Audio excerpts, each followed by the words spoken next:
అందరికీ నమస్కారం. మీరు వినబోతున్న కథ ప్రేమే మధురం 34వ భాగం.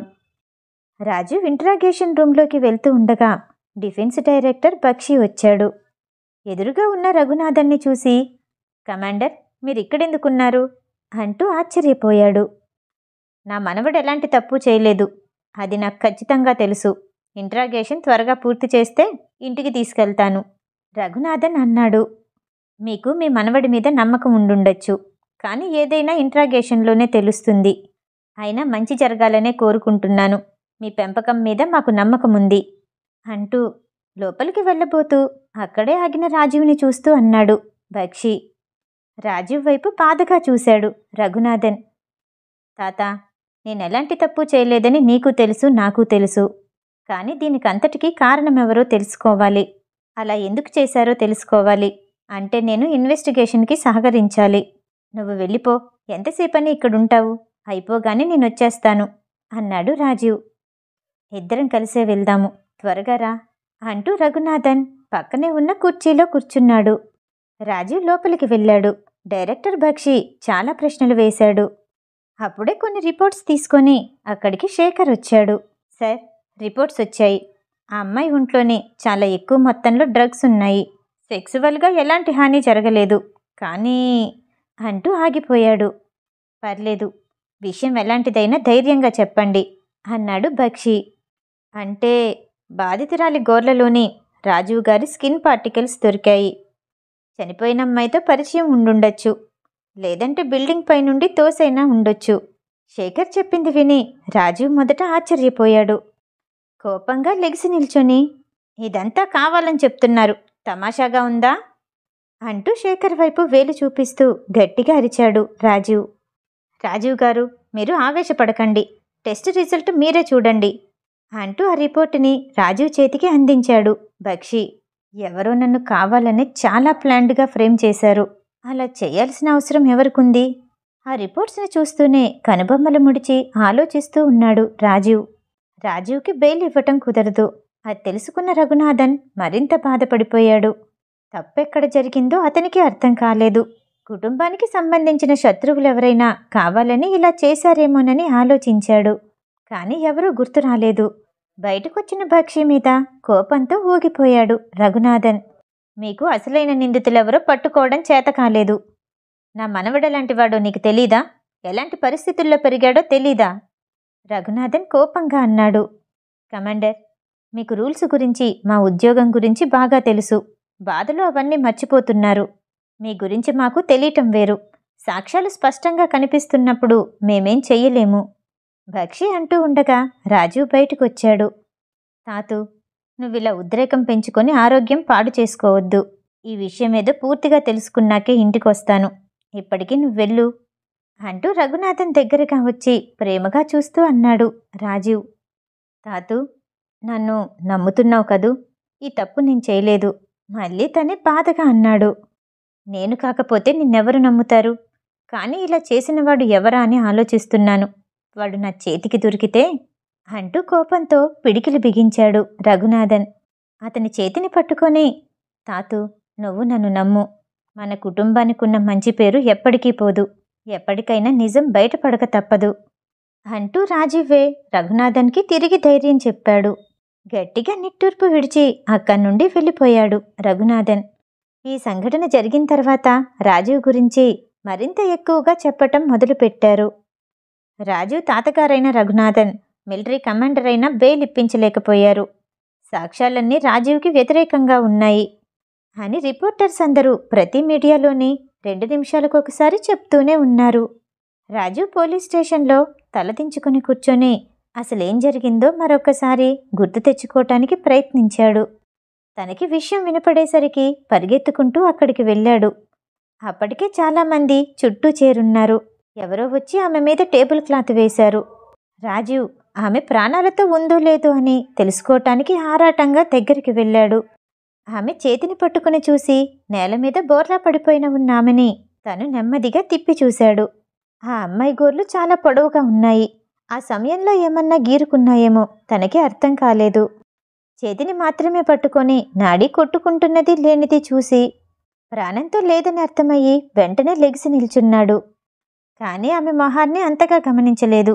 మాయా చెల్లని అస్సలు తెలీదు.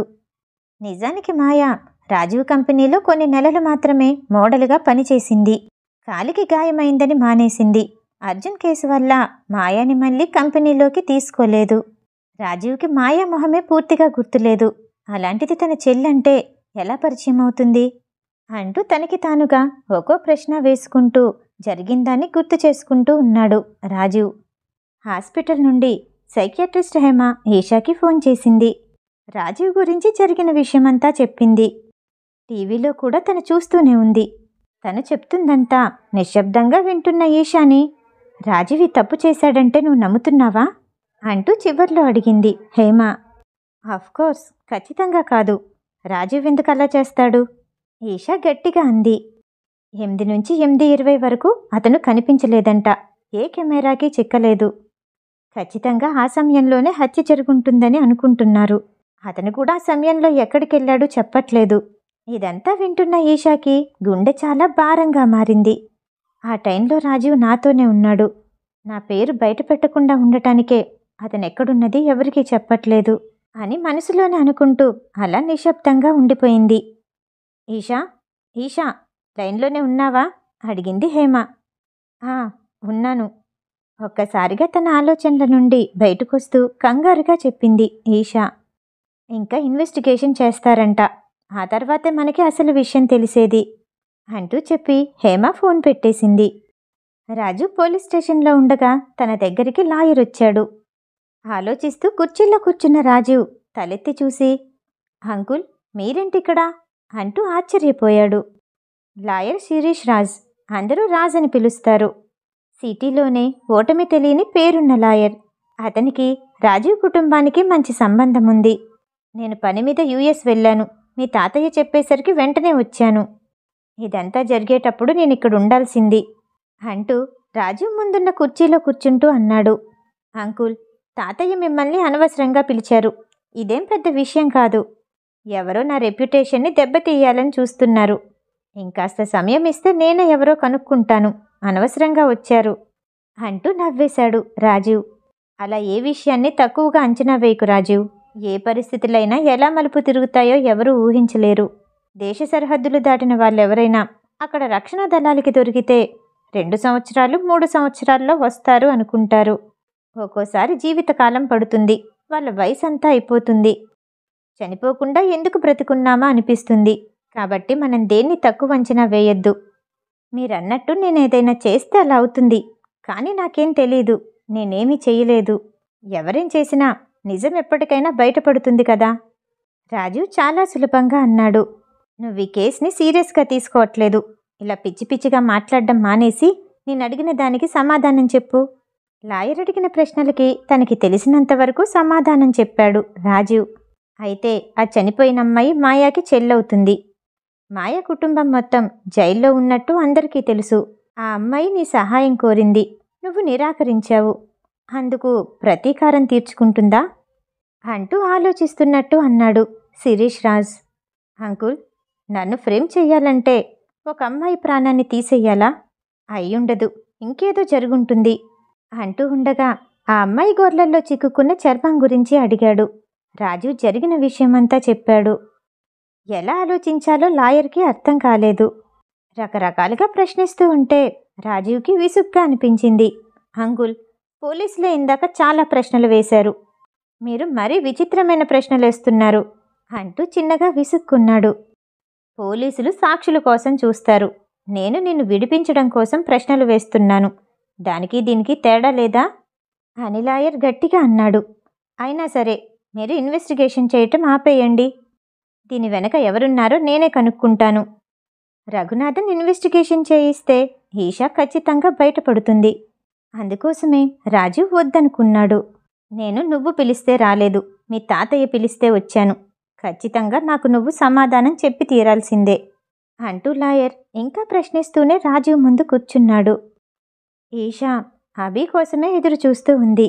అభి వచ్చిన వెంటనే డిన్నర్ పూర్తవ్వగానే సోఫాలో తన పక్కన కూర్చొని, అభి, జరిగిన విషయమంతా నీకు తెలిసే ఉండొచ్చు. రాజీవ్ ఆ సమయంలో నా దగ్గరే ఉన్నాడు. నా పేరు చెప్తే అతని సమస్య తీరిపోతుంది. కానీ చెప్పట్లేదు. ఈషా చెప్తూ ఉండగా అభి మధ్యలో ఆపి, ఈషు, నువ్వేం చెప్పాలనుకుంటున్నావు అన్నాడు.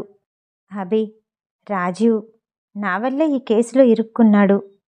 ఈషా అనగానే అభి కనుబొమ్మలు దగ్గరగా చేస్తూ, ఈ కేసులో ఇరుక్కోవటం నీ వల్లెందుకవుతుంది?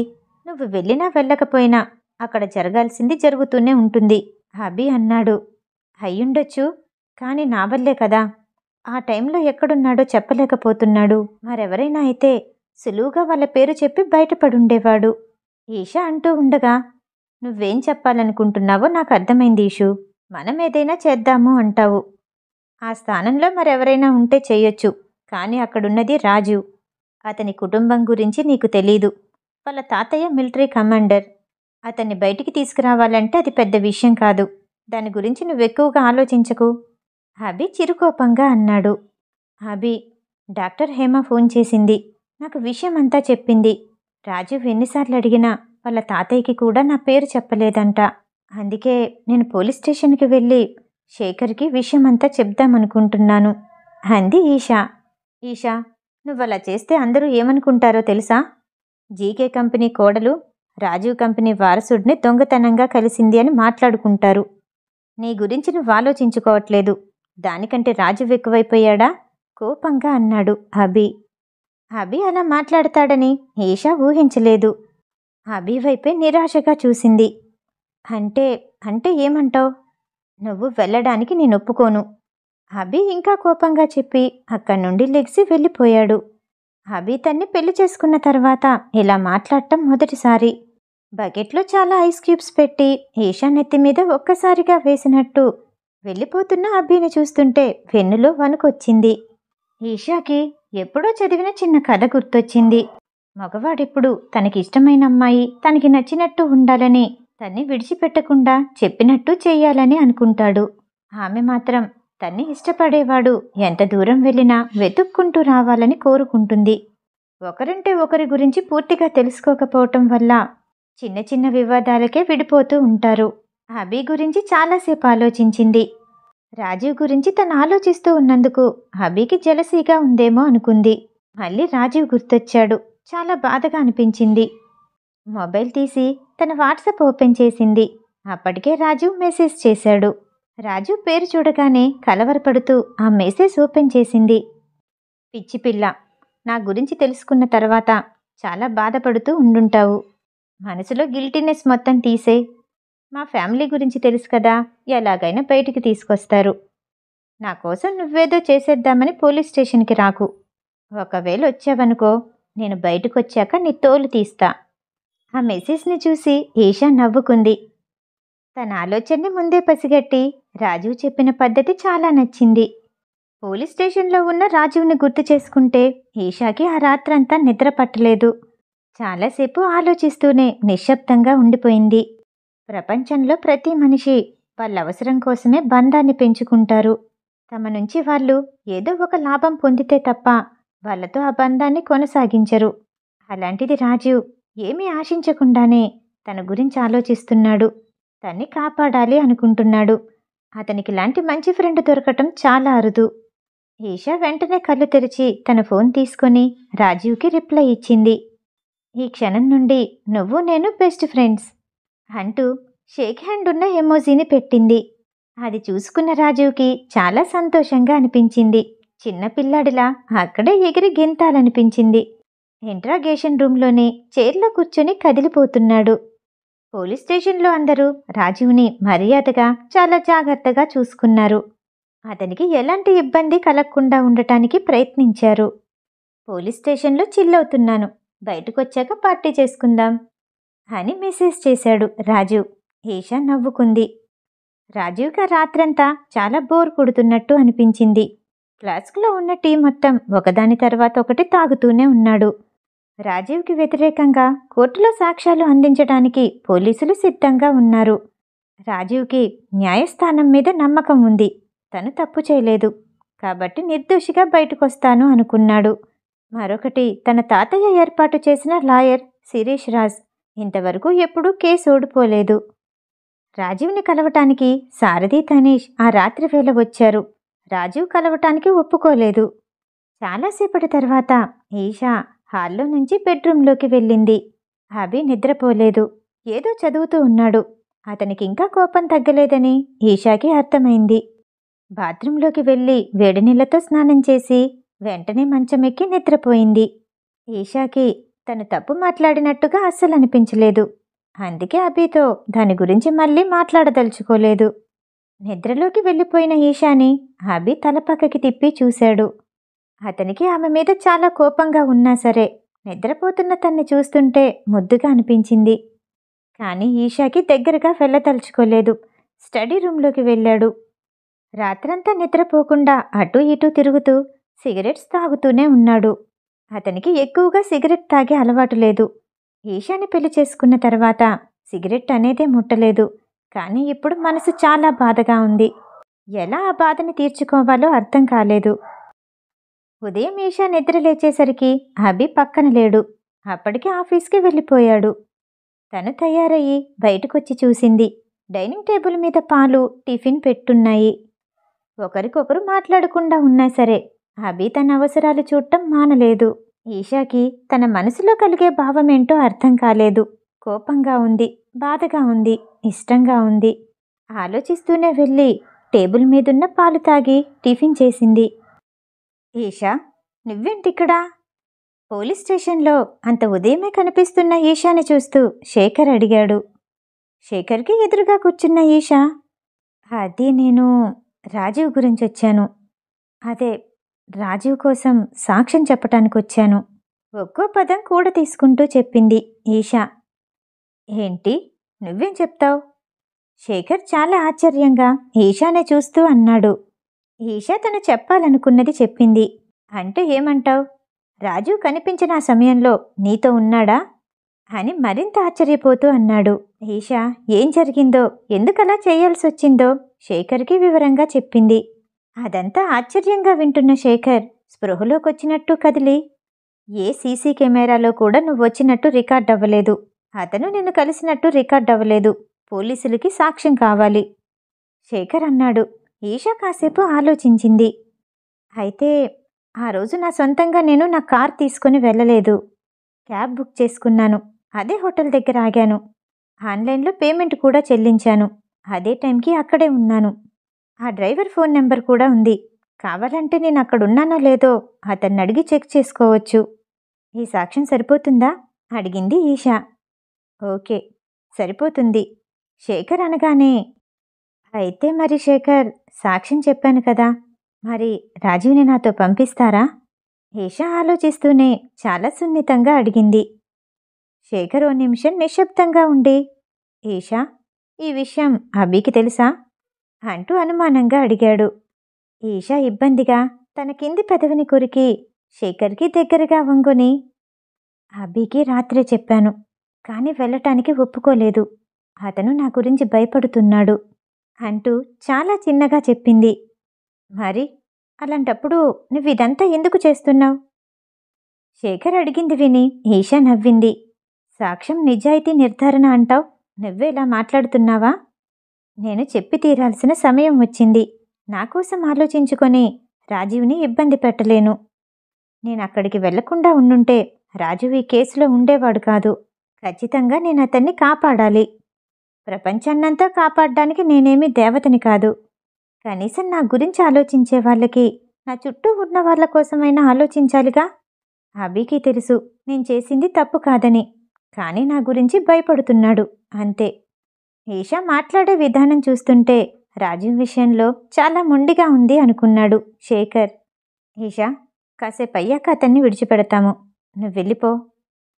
శేఖర్ చెప్పినట్టు పేపర్ మీద తను అనుకున్న సాక్ష్యాన్నిచ్చి వెంటనే అక్కడి నుండి బయలుదేరింది ఈషా. 10 నిమిషాల తర్వాత ఇంట్రాగేషన్ రూంలోకొచ్చిన శేఖర్ కుర్చీలోని నిద్రమత్తులో తూలుతూ ఉన్న రాజీవ్ని చూసి, మీరింకా వెళ్ళిపోవచ్చు అన్నాడు. ఏంటి, వెళ్ళిపోవచ్చా? కోర్టుకి తీసుకెళ్లరా? నిజమేంటో తెలుసుకోవద్దా? అసలు ఆ హత్య ఎవరు చేశారు? ఏం జరిగింది?